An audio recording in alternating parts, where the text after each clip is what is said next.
Hello, my dear students. Today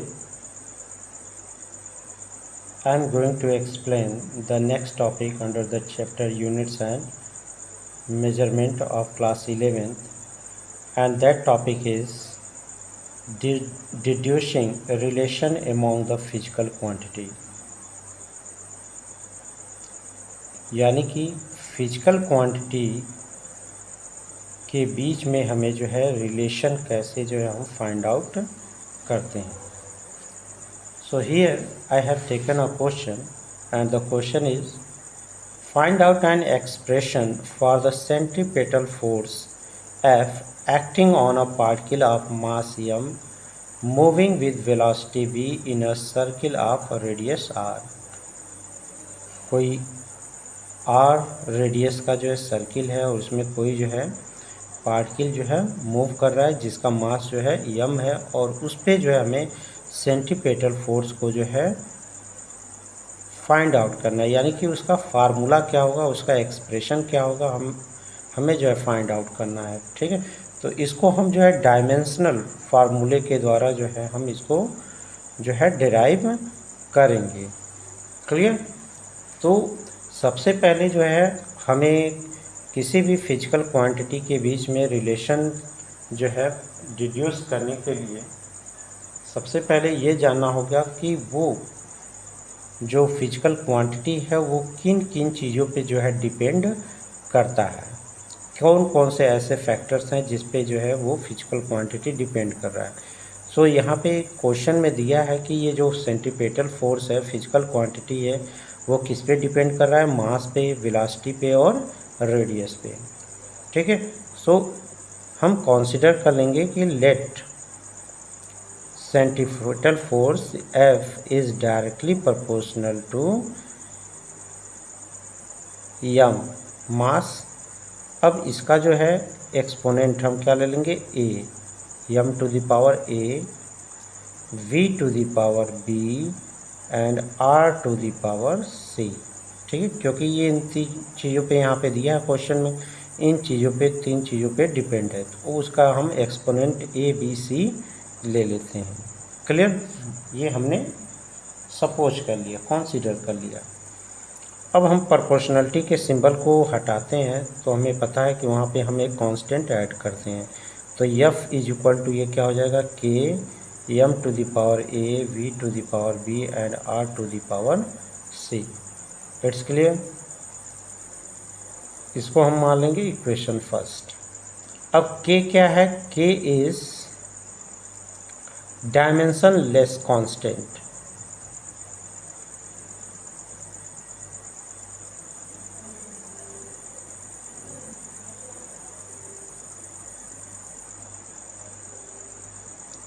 dimensionless constant. तो dimensionless constant मतलब इसका कोई जो है हम डायमेंशन नहीं लिखेंगे, इसको हम सिंपली 1 मान लेंगे. ठीक है. अब बाकी जो क्वांटिटीज़ हैं उनका हमें डायमेंशन लिखेंगे, लेफ़्ट हैंड साइड और राइट हैंड साइड दोनों का. तो फोर्स का जो डायमेंशनल फार्मूला होता है वो क्या होता है, m l t-2. ठीक है, या आप फाइंड आउट भी कर सकते हैं. इज इक्वल टू, अब k यूनिट डायमेंशनलेस क्वांटिटी है, कांस्टेंट है, तो इसकी वैल्यू हम क्या रखेंगे, 1. अब यहाँ पे मास है तो मास का जो है डायमेंशनल फार्मूला m होता है और टू द पावर क्या हो जाएगा, a. फिर जो वेलोसिटी है, वेलोसिटी का डायमेंशनल फार्मूला l t-1 होता है और इसके पावर क्या हो जाएगा, b. और रेडियस जो है एक तरह का क्या है, लेंथ है, तो इसलिए इसका भी जो डायमेंशन होगा वो क्या होगा, l, और टू द पावर क्या हम रखेंगे, c. क्लियर.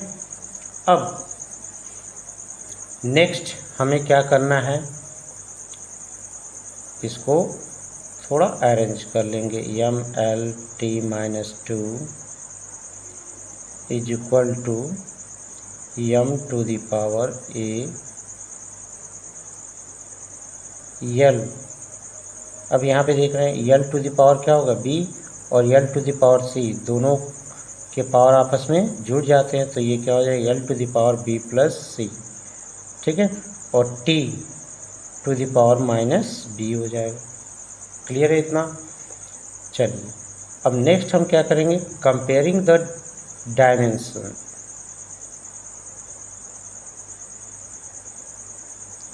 कंपेयरिंग द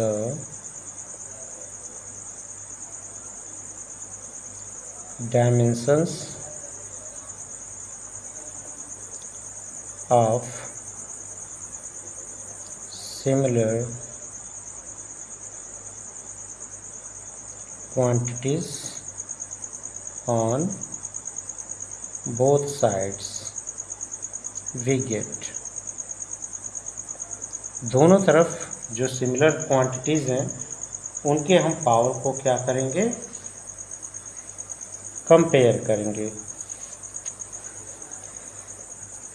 अब यहाँ पे देख सकते हैं यम टू द पावर ए है, तो यम टू द पावर 1 यानी कि ए की जो वैल्यू हो जाएगी वो क्या हो जाएगी, 1। ठीक है, यहाँ पे यल है, इधर भी यल है, तो यल टू द पावर क्या है, बी प्लस सी, और यल टू द पावर 1, तो यानी कि बी प्लस सी क्या हो जाएगा, 1 हो जाएगा। क्लियर? और यहाँ पे minus b is equal to क्या हो जाएगा, -2, minus b is equal to -2, यानी कि बी इज इक्वल टू हम क्या लिख सकते हैं, 2। दोनों तरफ माइनस कैंसिल हो जाएगा। क्लियर है इतना? चलिए नेक्स्ट, बी की वैल्यू हमें 2 पता है, तो हम सी की वैल्यू भी फाइंड आउट कर सकते हैं। सारे एक्सपोनेंट की वैल्यू हमें फाइंड आउट करनी है। तो यहाँ पे हम क्या लिखेंगे, b plus c is equal to 1, so c is equal to क्या होगा, 1 minus b. C is equal to क्या होगा, 1 माइनस, और बी की वैल्यू क्या है, 2, तो -2, यानी सी इज इक्वल टू क्या हो जाएगा, -1। अब ये जो सारे एक्सपोनेंट की जो वैल्यू है ए बी सी, ये सब जो है हम इक्वेशन फर्स्ट में पुट करेंगे, तो हमें क्या मिलेगा,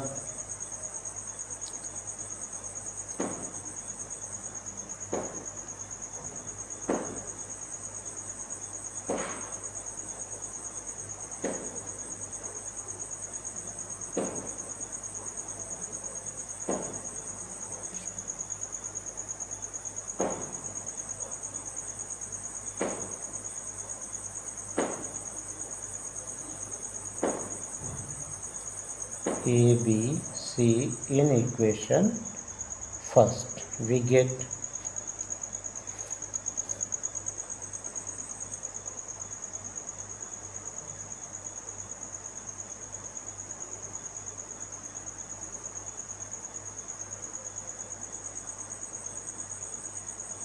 TITU substituting the value of A B C in equation first, so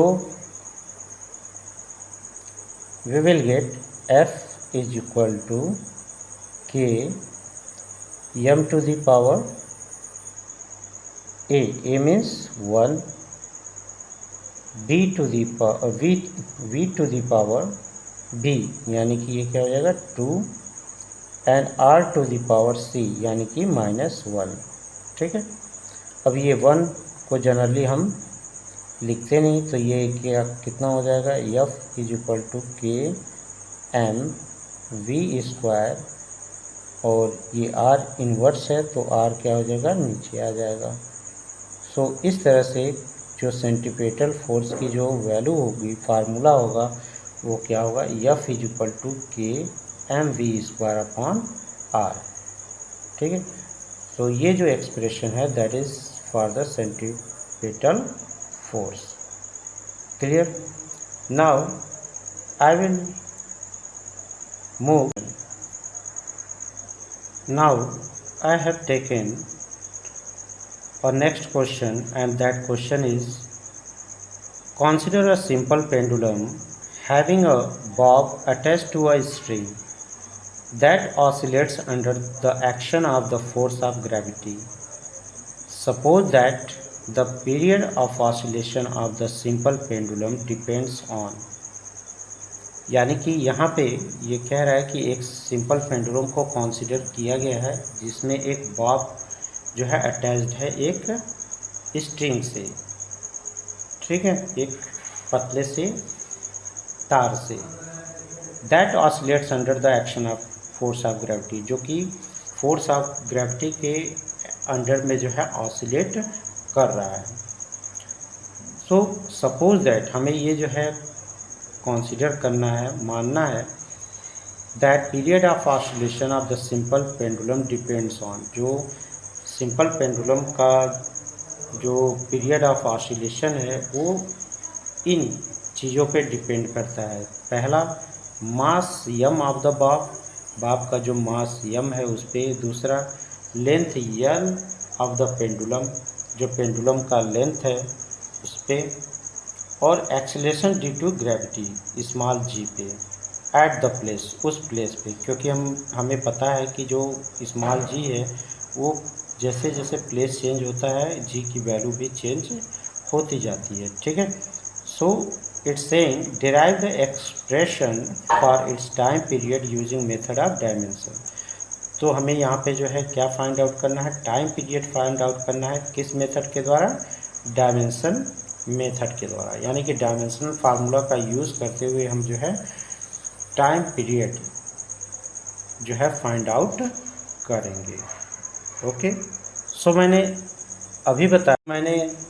ये बताया था कि किसी भी फिजिकल क्वांटिटी का एक्सप्रेशन फाइंड आउट करने के लिए हमें सबसे पहले ये जानना होगा कि वो फिजिकल क्वांटिटी कौन कौन से फैक्टर्स पे जो है डिपेंड करती है। तो यहाँ पे जो time period of simple pendulum है वो डिपेंड करता है मास पे, यल पे और एक्सेलरेशन ड्यू टू ग्रेविटी पे। तो हम इसको कंसीडर कर लेंगे। अब यहाँ पे हम प्रोपोर्शनलिटी के सिंबल को हटाएंगे तो हम क्या जोड़ना है, एक कांस्टेंट जोड़ना है। तो k m to the power a, l to the power b और g टू द पावर क्या हो जाएगा c। इसको हम मान लेंगे क्या, इक्वेशन फर्स्ट। क्लियर। अब हम सबके जो है डायमेंशनल फार्मूले को लिखेंगे। सो टाइम t का जो है टाइम पीरियड का जो डायमेंशनल फार्मूला होता है वो t ही होता है। अब इधर k जो है क्या है, that is the dimensionless constant है, तो इसलिए हम इसकी वैल्यू को क्या मानेंगे, 1 कंसीडर करेंगे।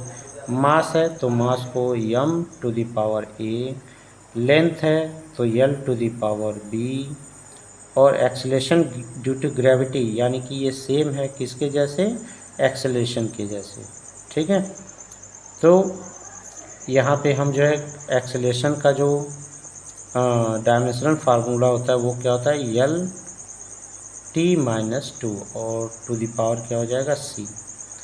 अब इसको हम क्या लिख सकते हैं, t is equal to m to the power a, l to the power, अब क्या होगा, l to the power b, l to the power c, यानी कि l to the power b plus c, और फिर t to the power -2c। ठीक है। अब हम क्या करेंगे, कंपेयरिंग करेंगे exponents of the both side. अब इस फार्मूले को, इसको हम जो है ऐसे भी लिख सकते हैं m to the power g, चूँकि यहाँ पे राइट हैंड साइड में क्या है, m भी है l भी है, तो यहाँ पे जो है लेफ्ट हैंड साइड में केवल t है, टाइम पीरियड है, तो हम m टू द पावर 0 और l टू द पावर 0 लिख सकते हैं, और t टू द पावर 1 है। ठीक है। तो और इधर क्या हो जाएगा, m to the power a, b to l to the power b plus c and t to the power -2c। ठीक है। अब इसके पावर को हम क्या करेंगे, कंपेयर करेंगे, तो a की वैल्यू क्या हो जाएगी, 0। फिर जो है b प्लस c की वैल्यू क्या होगी, 0। ठीक है। l और -2c इज इक्वल टू क्या होगा, 1। क्लियर। सो यहाँ से c की वैल्यू हमें क्या मिलेगा, -1/2। क्लियर। अब यहाँ पे हम देख रहे हैं b plus c is equal to 0 है, तो c इज इक्वल टू हम क्या लिख देंगे, -b, और c की वैल्यू हमें ऑलरेडी दिया हुआ है, तो b की वैल्यू हम फाइंड आउट करेंगे, तो b इज इक्वल टू हो जाएगा -c। तो b is equal to -c की वैल्यू -1/2 रखेंगे, तो ये माइनस माइनस क्या हो जाएगा, प्लस। तो b की वैल्यू आ गई क्या, 1/2। तो अब इन जो ए बी सी है इसकी वैल्यू को हमें किस में रखना है, फ्रॉम इक्वेशन फर्स्ट में इसको हम रखेंगे तो हमें क्या मिलेगा, टी इज इक्वल टू के यम टू द पावर 0, क्योंकि ए की वैल्यू 0 है। फिर एल बी की पावर क्या है, 1/2, और जी टू द पावर सी है तो सी की वैल्यू क्या है, -1/2। ठीक है, तो यम टू द पावर 0 है तो किसी का पावर अगर 0 होता है तो उसकी वैल्यू 1 होती है, तो हम इसको 1 कंसीडर कर लेंगे। अब ये एक्सपेरिमेंटली देखा गया है कि जो डायमेंशनल जो ये कांस्टेंट है इसकी जो वैल्यू आती है वो आती है कितनी, 2π एक्सपेरिमेंटली। तो यहाँ पे हम 2π लिख देंगे और इसको हम क्या लिखेंगे, यल टू द पावर 1/2, और इसको जो है डिनोमिनेटर में ले जाएंगे तो ये क्या हो जाएगा, जी टू द पावर 1/2, माइनस है तो प्लस हो जाएगा। और हम क्या ले सकते हैं, T is equal to 2π √L/G। So this is the expression for the time period of a simple pendulum, and that is t is equal to 2π √L/G। Clear है? आई होप कि आपको ये अच्छी तरह से जो है समझ में आया होगा कैसे हम जो है डायमेंशनल फार्मूले के द्वारा जो है कोई भी फिजिकल क्वांटिटी, कोई भी फार्मूला एक्सप्रेशन हम जो है डिराइव करते हैं। ठीक है, तो अगर वीडियो पसंद आया हो तो आप लोग मेरे चैनल को सब्सक्राइब, और अगर कोई डाउट हो तो आप हमें कमेंट सेक्शन में ज़रूर कमेंट करें।